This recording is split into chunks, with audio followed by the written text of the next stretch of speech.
Suite au rapport de la Cour des comptes sur les insuffisances des finances publiques du Sénégal entre 2019 et 2023, le gouvernement a réaffirmé son engagement à redresser la situation et à instaurer une gestion plus rigoureuse des ressources publiques. Le ministre des Finances, Cheikh Diba, a annoncé un ensemble de réformes visant à améliorer la gestion financière de l'État. Ces réformes s'articulent autour de 3 axes principaux: renforcer le contrôle budgétaire et la gestion des investissements publics, moderniser et digitaliser les finances publiques et réorganiser les services de gestion de la dette. Premièrement, il faudra améliorer la qualité comptable et de l'information financière. Le deuxième axe porte sur la réforme de la gestion de la dette publique.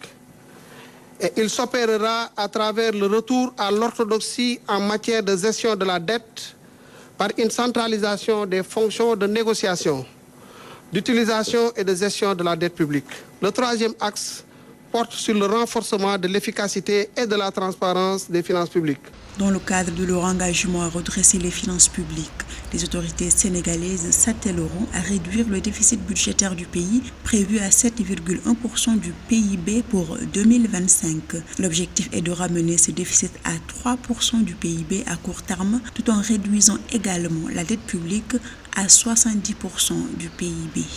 Quelle va être la trajectoire à l'horizon 2029-2035?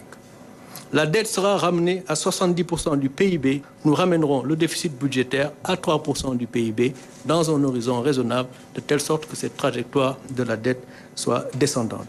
L'audit des finances publiques réalisé par la Cour des comptes pour la période 2019-2023 a révélé que la dette totale de l'administration centrale du Sénégal s'élevait à 18 558,91 milliards de francs CFA, soit 99,67% du PIB, un taux supérieur à celui annoncé par le précédent régime.